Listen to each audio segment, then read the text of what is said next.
LifeWave has the opportunity to create a new way of direct selling that maybe has not been thought of before. And this is with the emphasis on innovation, creating new technology, being a world leader in a specific area, and how that is going to perpetuate the industry and the opportunities moving forward.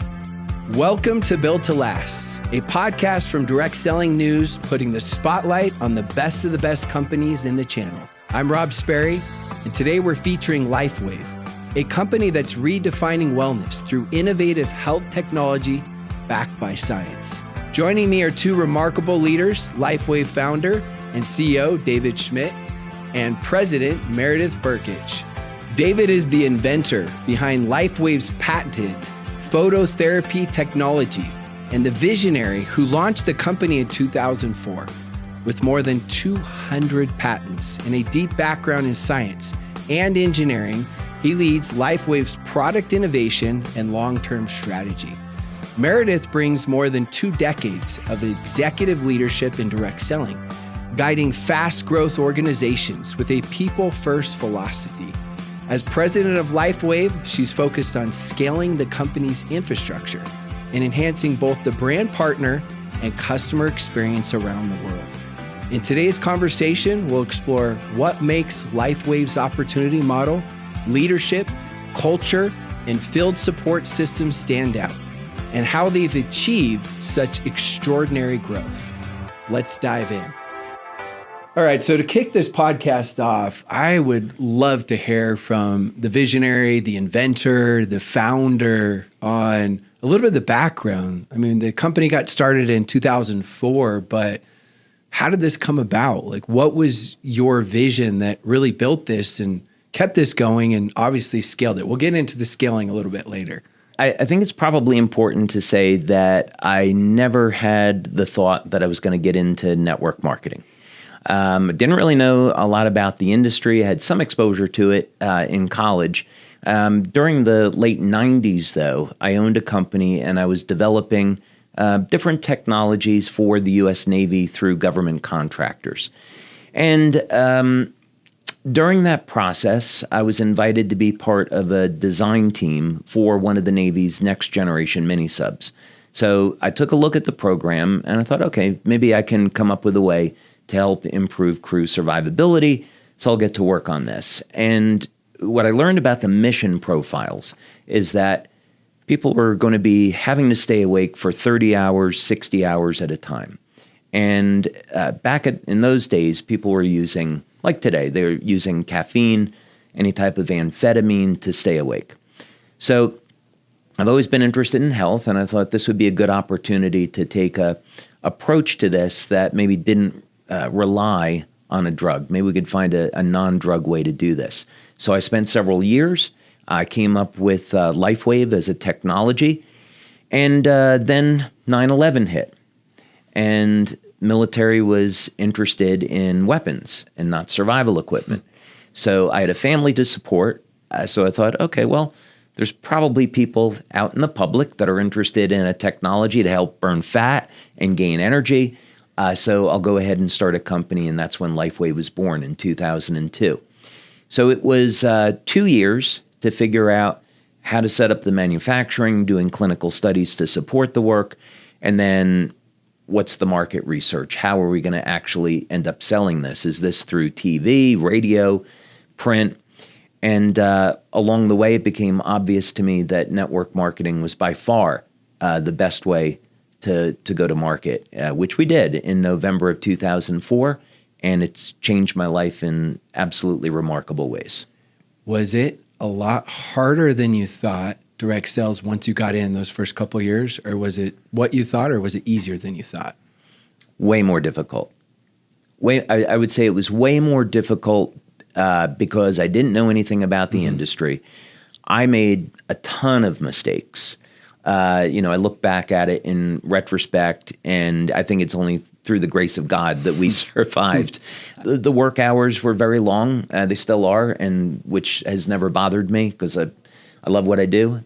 But yeah, I would say in one sense, the work was very, very difficult But on the other hand, the business grew very rapidly, much more rapidly than I think through other means.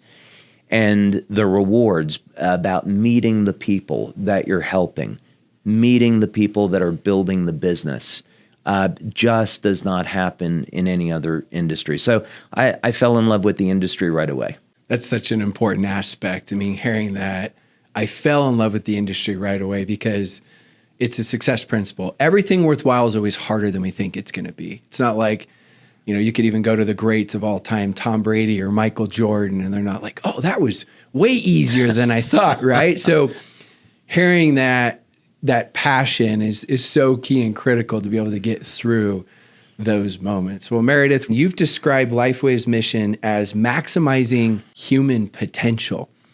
Being around the channel for 2 decades and then seeing what LifeWave has done and become one of those built to last companies that has integrated this principle, like what do you see that you guys are really doing to integrate that? Because I know sometimes it can sound like a cliche, right? But cliches are cliches for a reason because they are timeless principles that actually work. I think that maximizing human potential is something really at its core that we all want to do. I think we talk about it a lot. And yet I heard a message many years ago that said that the graveyard was full of the most human potential.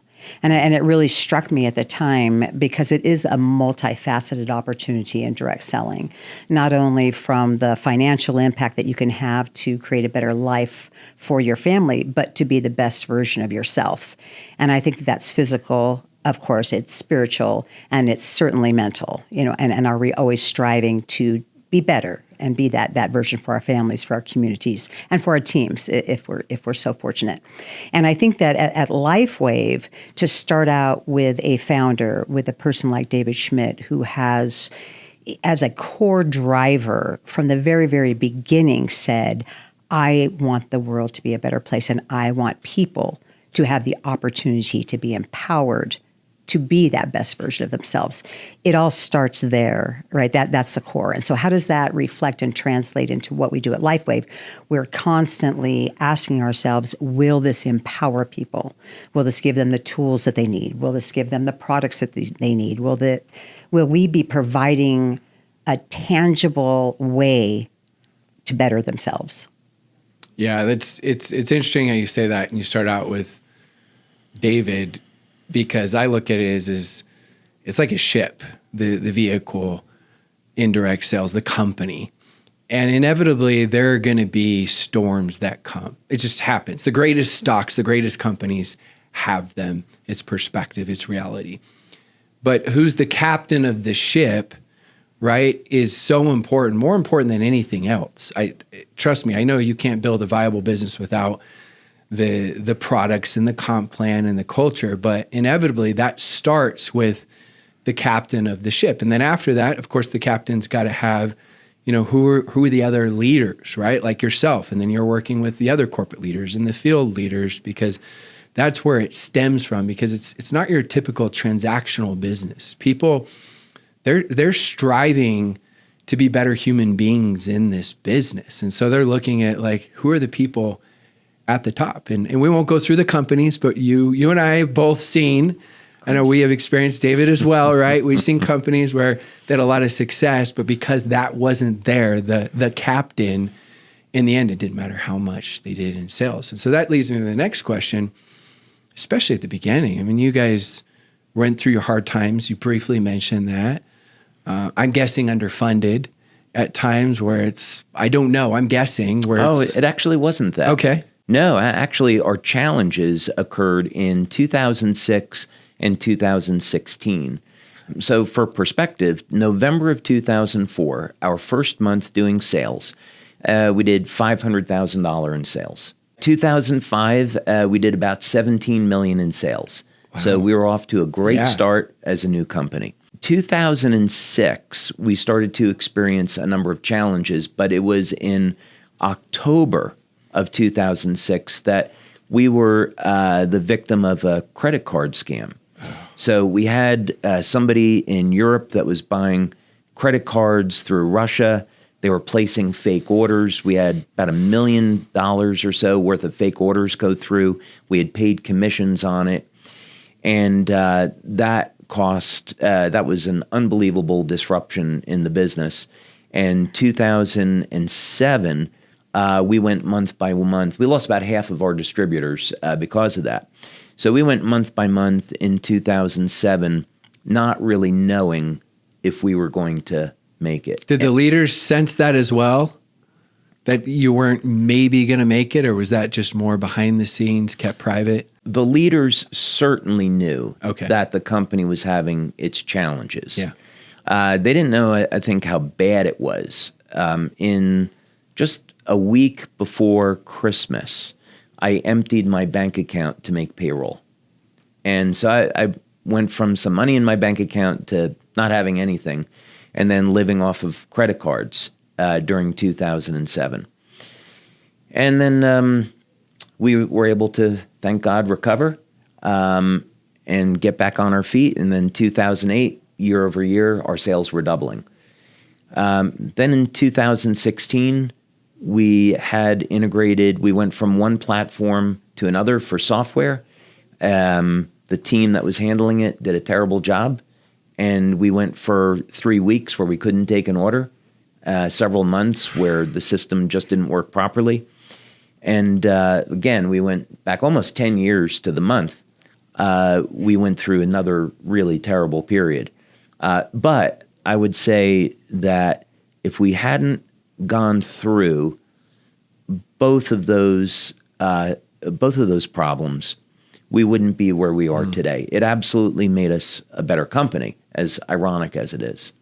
Yeah, the ones that get through it, it's always right. The trials were the best things that happened if you can make it through. Now, obviously, we don't feel that way during those times, but I appreciate you sharing that. And that's one of the goals of Built to Last, is us sharing not just the highlights of all the great things we went through, but also the struggles and the challenges. Because I've heard that from multiple companies, but I don't see that publicly, where they had massive issues with merchant accounts and different things like that they had to go through, and you just don't know. Like, a lot of times that isn't shared, and so it's empowering, and I'm grateful to hear that as well. Like, the struggle is so important, because yes, your struggle is your story, your mess is your message, but when you overcome it, right, that's what makes it so powerful. So what would you say, Meredith, if you think of LifeWave, like the biggest thing that you guys have for a company that is built to last? Like, if you were to say the single most important thing, and I know that could be one of those answers that's so deep that depending on the day, it may be a different principle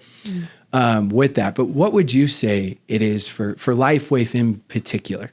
I think ongoing innovation is the key to that success that you're talking about, that sustainable future, that legacy build. And because David represents that innovation, because it really is an inventor at the helm here that is steering the direction of the company, it is much more important for us to have him in the front of the room, because the story that he tells and how he unveils the latest project, how he describes how it's going to change the world and make a difference in lives, really can only be delivered by the inventor himself. And that's why we can't get enough of David Schmidt on stage.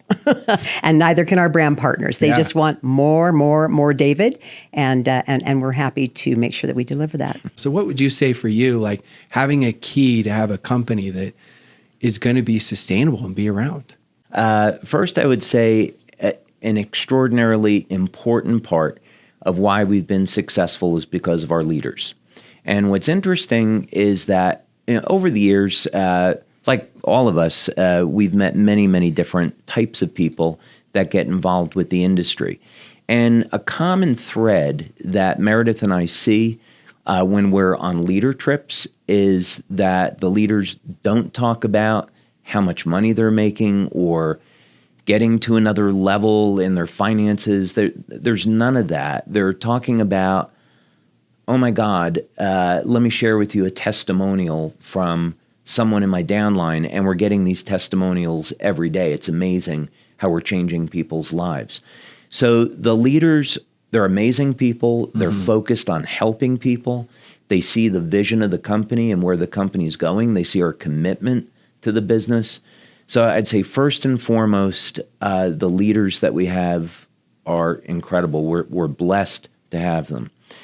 Manufacturing has been a great strength of the company. We manufacture our products, and we haven't had a stock out. So we can today support a company doing over $2 billion US dollars in sales yearly. I started out of my home with a purely manual process. Then we subbed out to going to what I'd say is a semi-automated process. Then we had a piece of equipment retrofitted to make it automated, and today it's incredibly advanced. We use robotics, we use computerized vision detection systems, and it's very, very high speed. So the manufacturing has been an important part in being able to keep up with our growth and going through spikes in sales. The innovation, as Meredith said, is incredibly important, and it's something that I would recommend to any company in the channel, is that as we look at the trends of where things are going with AI and Amazon and online sales and where they've been, is that unless companies have a strategic edge, they may not survive, no matter how good the compensation plan is or their marketing. So I would definitely encourage owners to be thinking about investing in innovation, and our model of looking out what's going to be around 10, 20 years from now. How do we develop these technologies? How can we patent them, manufacture them? Those are all incredibly important decisions and actions. So at the end of the day, our brand partners know that they can only get our products through LifeWave, and we're completely committed to the channel.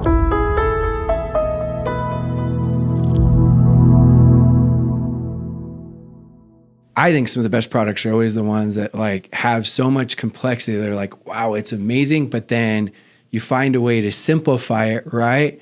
So oh yeah, I get it. You have your X39 patch, and we're talking a lot about innovation, and I'd love to learn more. Well, in terms of complexity, it's interesting you say that, because the patch on that level, as far as a technology, is a nanoscale organic array that's designed to be an optical filter using stereoisomers. They create a phenomenon known as circular polarization of light, and this allows the device to open up a communication channel between the device, the skin, and ultimately the receptors in the body.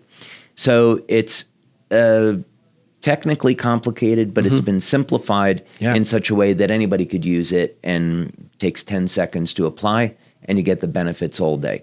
But in simplistic terms, the LifeWave patch technology takes advantage of the fact that ultimately human beings are powered by light, which means if you can take any human, plant, animal cell, put it in a room that's completely dark.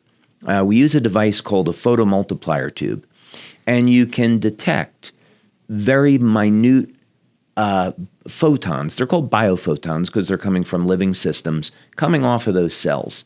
And these pulses of light are so coherent, they resemble laser light. And the reason why all living systems have this light is that they initiate thousands of different biochemical reactions within the cell.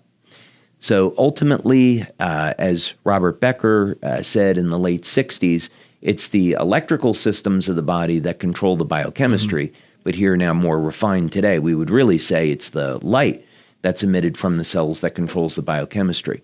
So the LifeWave patch is a form of phototherapy. We stimulate the skin with very low levels of light. This activates receptors in the cell. And on our first product, which is Energy Enhancer, it's going to upregulate what's called beta oxidation or fat burning. So you wear the energy patches, and we can analytically demonstrate through blood, urine, saliva testing, bioelectrical testing, that that's exactly what happens. A 23% increase in fat burning from applying Energy Enhancer. With X39, which is designed as a longevity product, we are activating receptors with light that turn on the peptide GHKCU, and that, of course, has phenomenal longevity benefits. You started doing research and then launched at the marketplace how long ago? I started the research on X39 in 2008. Wow. And this was long before doctors ever started using it. It had been discovered by Dr. Lauren Picard around 1970 or so. And Dr. Picard should win a Nobel Prize for this work because it's probably the most powerful peptide in the human body, which declines with age. That's responsible for resetting several thousand genes back to a more youthful state. We compare that to something like resveratrol, which resets two genes, the sirtuin genes, back to a more youthful state.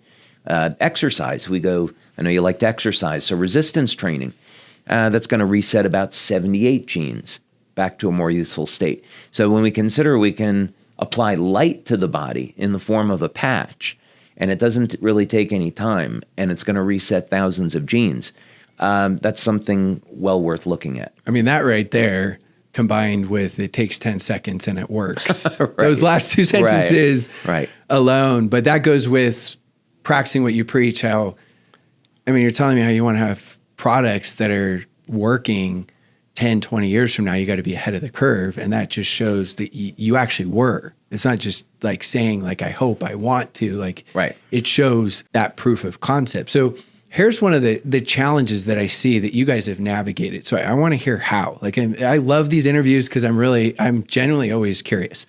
I've seen both sides do things wrong, meaning I've seen where they're stuck just on one product and there's never any innovation.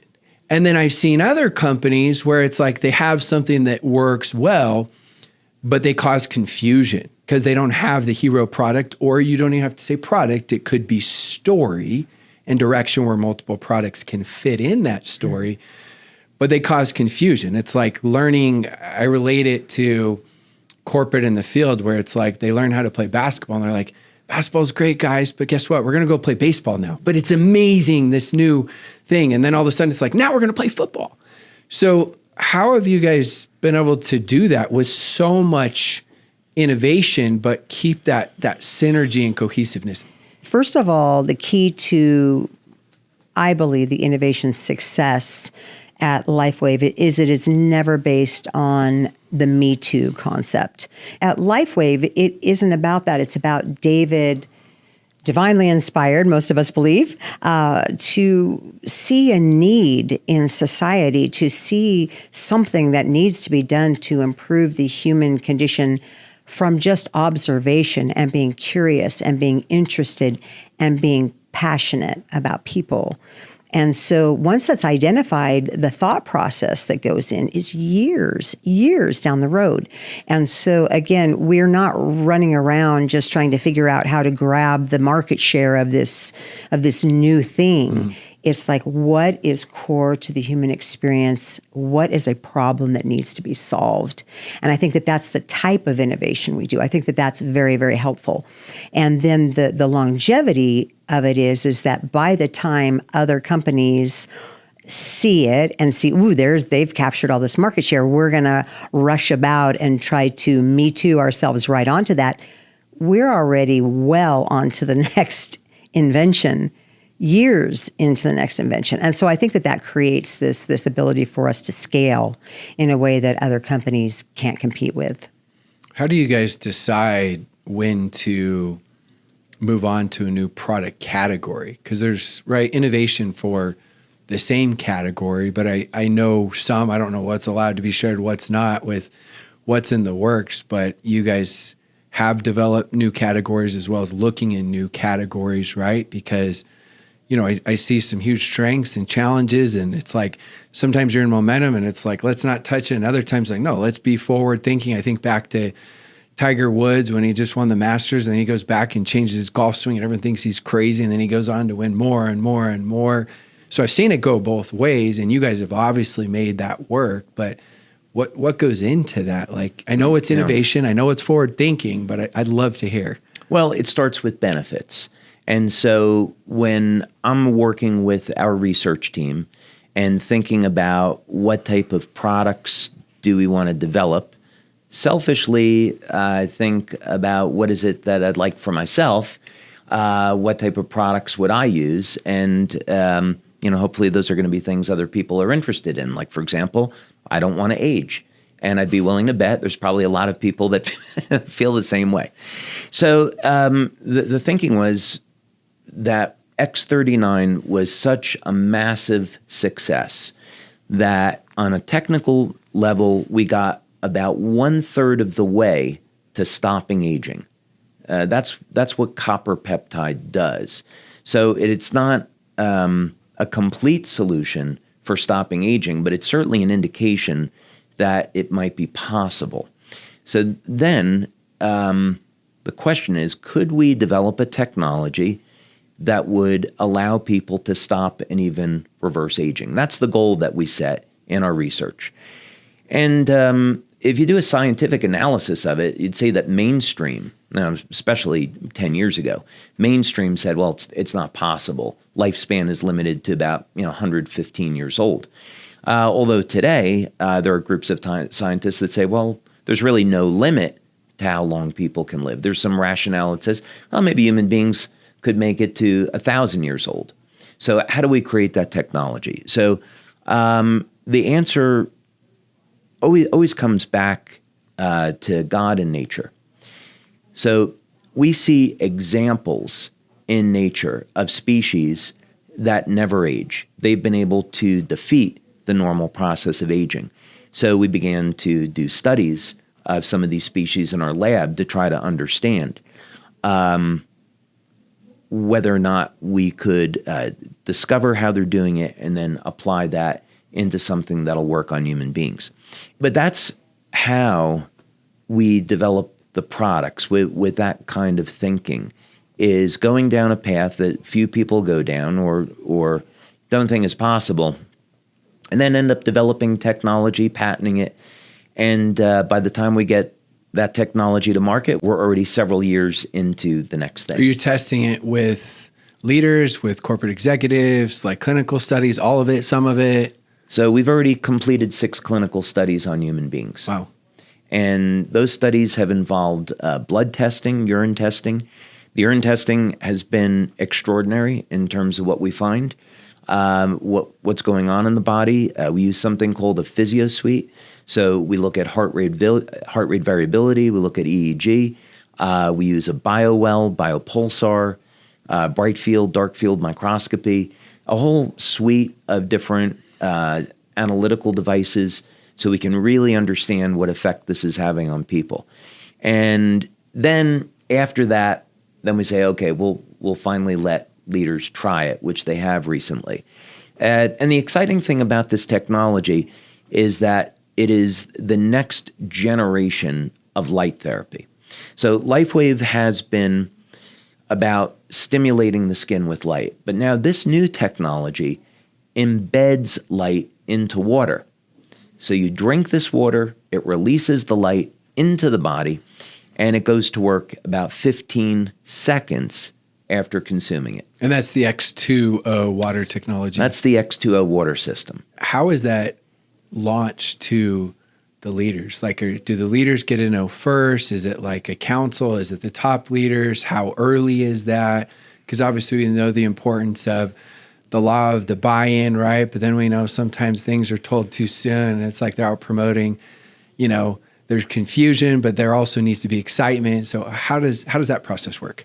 So, well, in the beginning, you actually touched on something, Rob, that I think is critically important to consider, which is how do we introduce forward-thinking innovation without creating a brand identity crisis? Yeah. Because we know that confused minds say no, and the company, the movement, the journey that brand partners fall in love with, if all of a sudden it seems to be heading off in a different direction, we've seen how that can end very badly for people.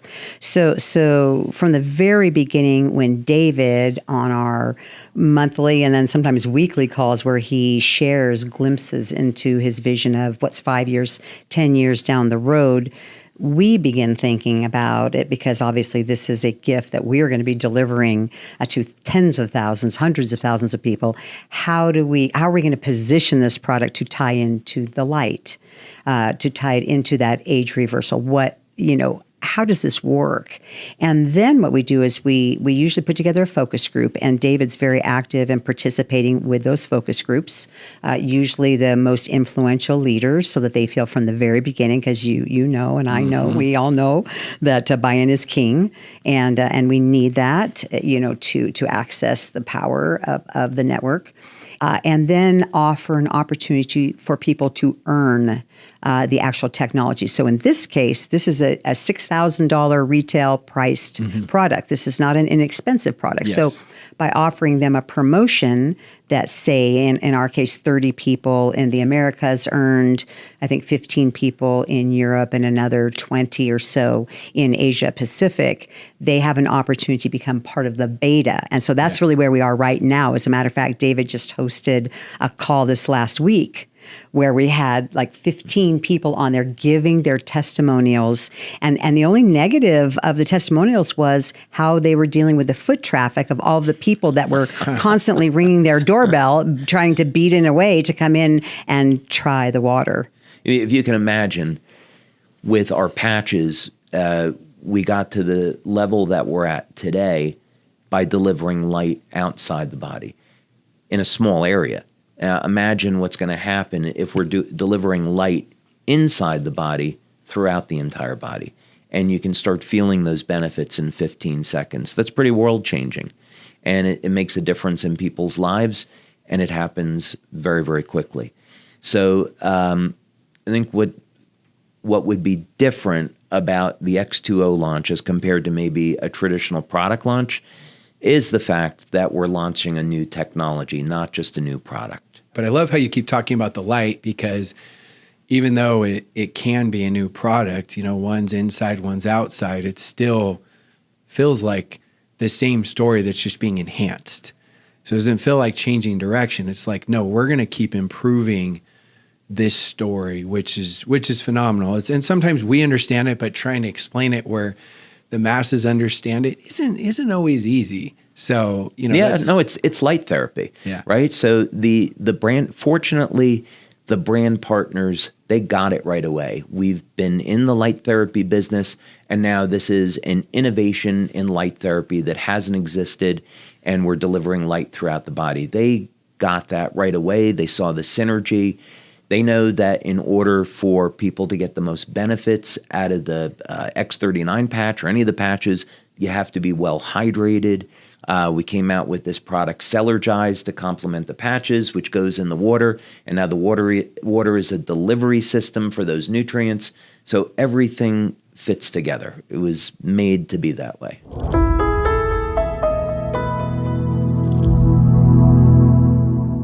I want to talk about the opportunity now, because going from, 2002 of this idea, 2004, let's launch this, to 2004, right? You go, yes, you have challenges, but it goes like really, really well, gets to 18 million. 2006, we've got the challenges. 2016, some more challenges, but that becomes a strength. And then all of a sudden, I'm looking here, 2018 to 2024, 30 times growth, win the Bravo Award for most year-over-year growth for the top 100 companies. What happened? I know that could be hours and hours, but what? That's not normal. And obviously there's a foundation built, but what happened? I had spent 10 years and invested $4.3 million into stem cell research. And this is, again, part of this forward thinking. And so when X39 was born, I began to think about and speak with our marketing team that we're not releasing another patch product. This is the third phase of release in our company. So I knew we needed to separate this for the opportunity from everything else we had done before to create a very specific dividing line. So the way that I positioned it with the marketing team was, think of Energy Enhancer, LifeWave's, Silent Nights, those products as being lifestyle products. That's what we started with. And then the second phase of the company was all about anti-aging. So now we're entering the third phase of the company, and this is all about stem cells and regeneration. And the timing happened to be just perfect. The closest comparison that we had was a stem cell injection. So if you wanted one stem cell injection, that was going to be between, let's say, $3,500 and $5,000 for a single injection, and about a third of the time it wouldn't work, and there was also risks associated with it. And our product, in contrast, for a brand partner, was $100. And it's a product they could use every day, had no side effects, worked with the human body, and had benefits that, in fact, exceeded what you could see with stem cell injections. So from the perspective of the opportunity, the leaders started to see there was this enormous value proposition. So absolutely, that was a contributing factor. But one thing that we did, I think, really, really well, which could be a good, marketing lesson, is we didn't make it available for sale in the initial 6 months.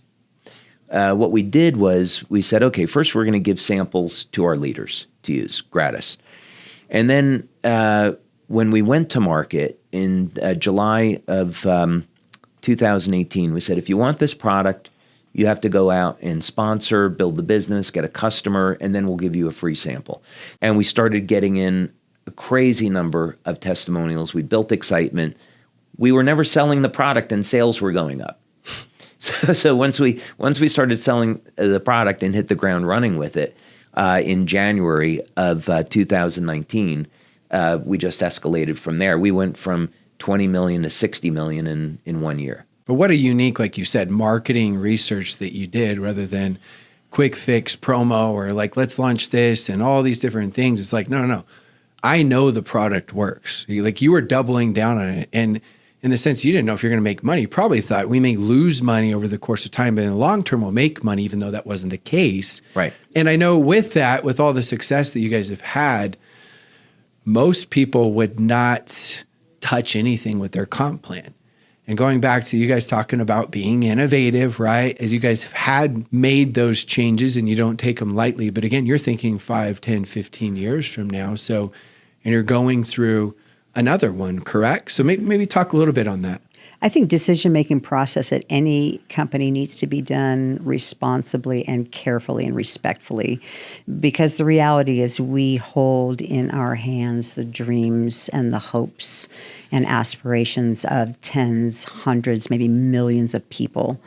And so it weighs heavy, I think, in any change management process. You cannot be abrupt, you cannot be disrespectful, but you have to do what's right, and you have to do what's right for the business. We have the luxury and the benefit of being able to change at a time when people are looking for a reason to stay with LifeWave, to grow LifeWave, and not to leave LifeWave. So actually the timing is good. We are going to be paying over 60% more people with the new plan. And who are those people? People in their first 90 days.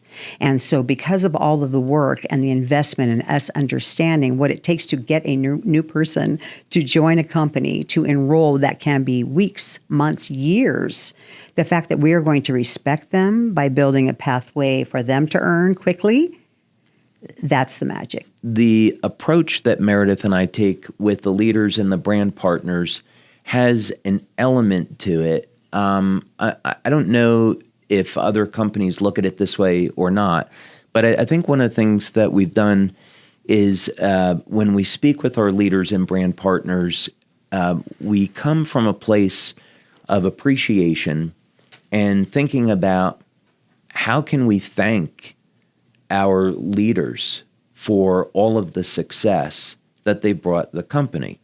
And this is an important perspective because it shows up in some real world benefits for them and for the company. So for example, last year we had our 20th anniversary, and these events take a year to plan out. So as we were thinking about what did we want this conference to look like, we very much started with this idea that it was going to be a celebration. We wanted to celebrate 20 years. So we're very fortunate, in thinking through the planning. We got the original Blues Brothers, Dan Aykroyd and Jim Belushi, to come on board. And then another opportunity presented itself with Gwen Stefani and Maroon 5. And Meredith is like, what about the budget for this?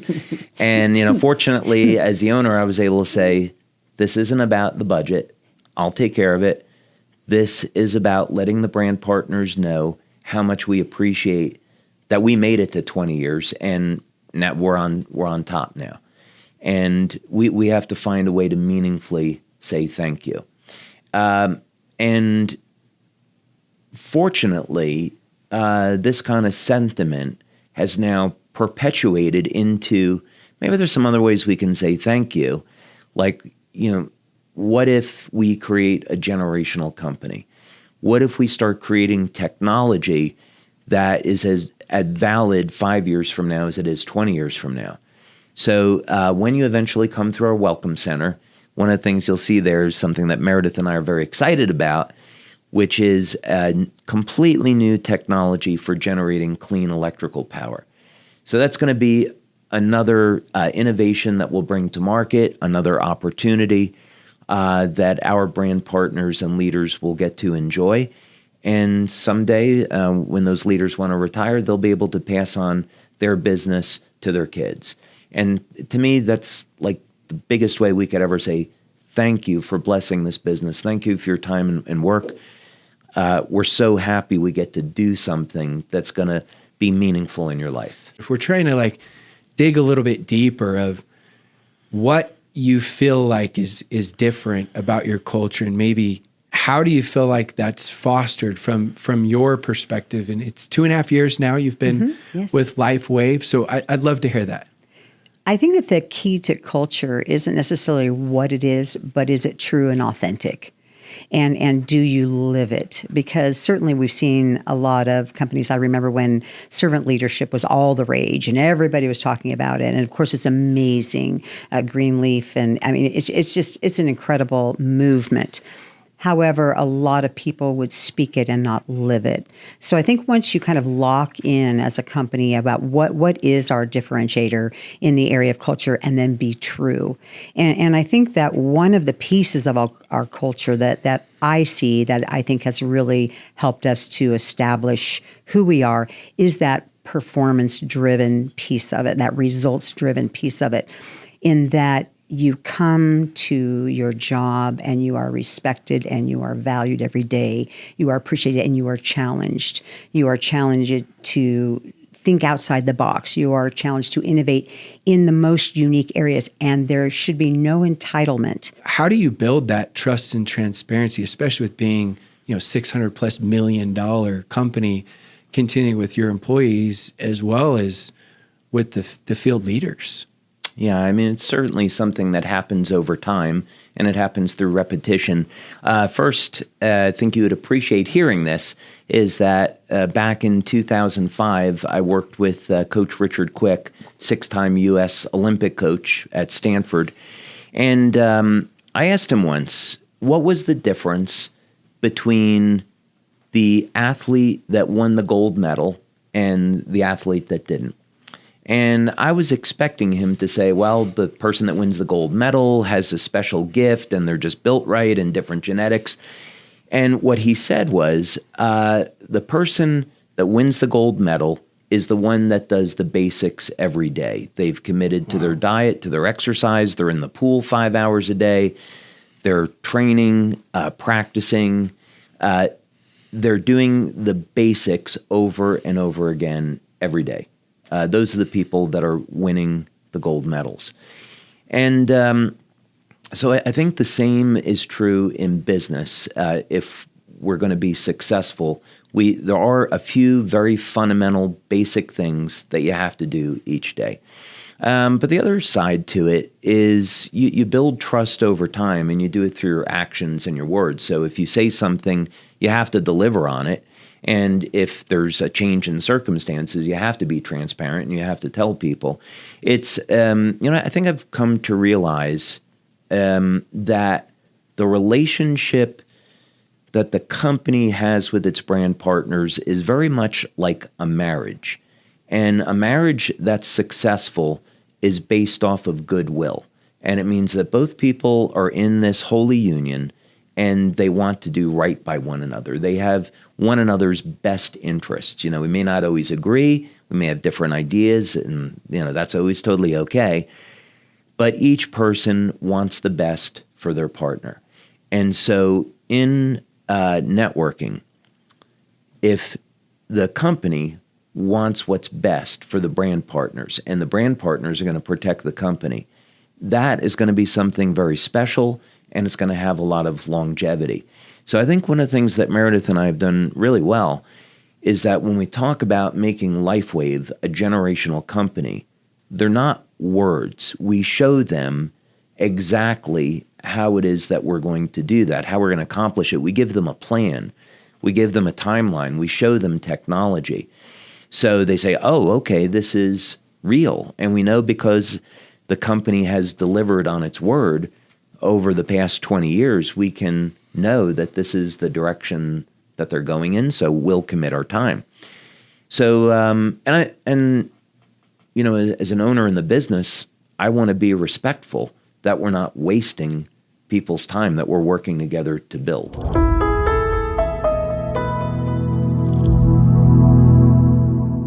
Segueing into some of the stuff that was earlier mentioned by you with AI and Meredith alluding to some of this stuff for later, and you talking about like the importance of leveraging AI, what it will replace, what it won't replace. I mean, that's a hot topic right now.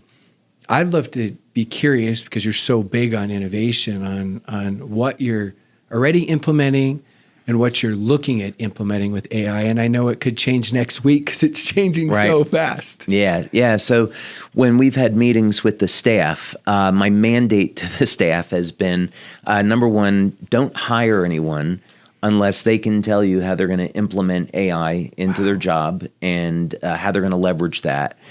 And we want to see plans based around integrating AI into the organization. Now, that said, we also have a mandate where we will refuse to let people go because of AI. So let's say, for example, we want to integrate AI into customer service. We will not have layoffs. I do not want LifeWave to turn into a company where people are displaced by technology. I think that is an incredibly dangerous, toxic precedent to set. It's demoralizing to people that are on the team that stay, because they'll wonder, well, when am I going to lose my job? So I would rather look at this as AI is a tool. Let's use it to improve efficiency. In our research, we use AI to do some basic information gathering to be as efficient as possible, but we're not going to use that as a means to replace people. And we'll use that to go to 24/7 customer service. With robotics, we're taking a similar approach. I want to have 24/7 order fulfillment, and we'll do that through robotics. But we're not going to replace human beings. And so I think it's really important for everyone. We have over 600 employees now. I think it's really important for people to know that's the direction that we're heading in. We have to use these technologies to keep up and have an advantage. But we don't want to do it at the expense of the human factor. Otherwise, we lose too much. That's a really good take, and that's really empowering with the communication. We're not looking to replace you. We're looking to enhance your role, and AI is part of that enhancement. I've looked at even my business, at first I'm like, oh, is this going to take away from a lot of things I do? It's made me 10x better.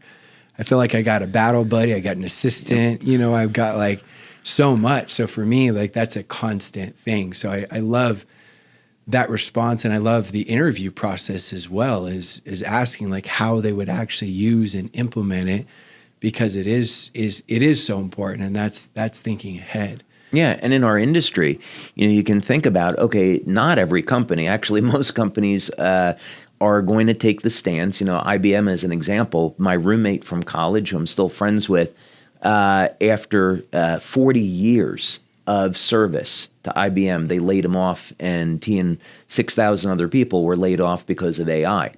So that's something that I saw in my personal life. And because other companies are going to take that route, people are going to need to be looking for work. And my opinion is that the direct selling industry is about to go through the biggest growth that it ever has been because of this phenomena. Companies will start using AI as a means to reduce costs. There'll be people that'll be out of work, unemployment will go up, and those people will need to supplement their income, and our industry will be one place where they can turn. So if we're adopting these technologies and using AI to make it easier for brand partners to operate a business and earn money, we're going to be so far ahead of everybody else. I love that vision. And going on with that vision for direct selling and the gig economy and how we evolve, Meredith, I'd love to hear just in general, first from direct selling, like, how do you see it evolving, then how it's evolved and how you see it evolving the next 5 to 10 years, and fit LifeWave into that as well, how you guys are implementing that?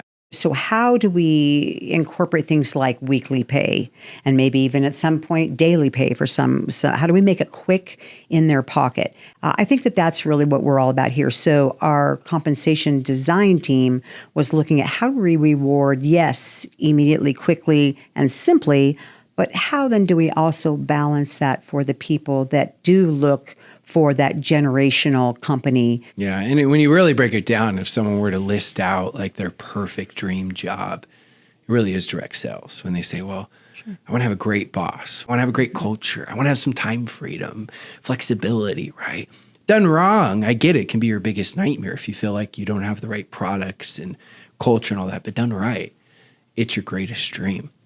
So finishing with this question, what do you want the legacy to be for LifeWave? Like, you think 10, 20 years, and I know you think much beyond that. You think passing it on and what people are talking about 20, 30 years from now about LifeWave and what it's done, and for human beings, what it's done for direct sales, right? Being one of those built to last companies. Like, what is that? Because you've talked a lot about legacy, which I love. What is that vision? I kind of like superheroes. And so I think that shapes a lot about the way I think about things. So, the traditional superhero is get the bad guy, rescue the girl, save the world, right? So I think simple stuff, right? So I think if we were looking, 20, 30, 40 years into the future, we're at an important moment, and we have some extraordinary opportunities. We're dealing with technologies that have the potential to stop and reverse human aging. So thinking about that beyond the individual, what that means is that if we turn that into a reality, and the technology ends up doing that, that means we have functionally, because we're keeping people healthier, we reduce healthcare costs on any one given country. And then that money that countries are saving can be turned around for humanitarian purposes. Let's take people that are homeless, to feed people, give them home. If we think about this on a very, very large level.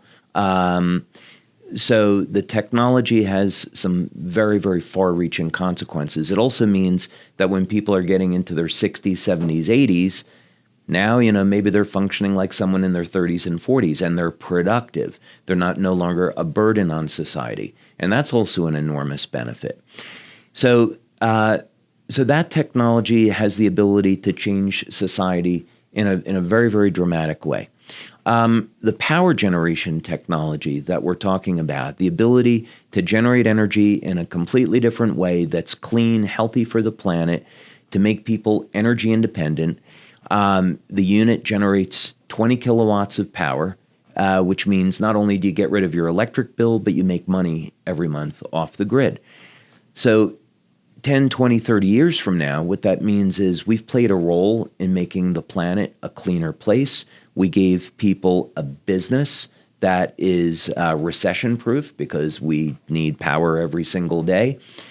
And maybe we've helped to reduce using fossil fuels and contributing to CO2 in the environment, and that's had a meaningful impact on our environment, and we've created a sustainable future. So I'm much more interested in leaving a legacy about making the world a better place than the one that I came into. That's what I would like. I always say good leaders have vision, great leaders give vision. And that's an incredible vision. And when you look at this profession, a lot get in for the money or for the products.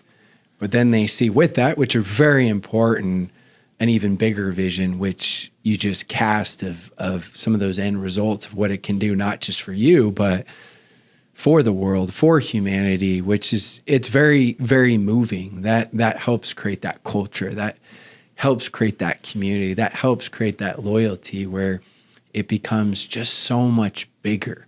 So I appreciate you for sharing that, David. I appreciate you, Meredith. I appreciate both of you for taking the time and being willing to share some of your vulnerabilities, right? Things you've gone through, as well as many of your successes, because I really do know that there's so many little things that will give ideas to so many companies in this profession so that we can grow, because it is true that collaboration is the new competition. So thank you so much to both of you. We all appreciate it tremendously.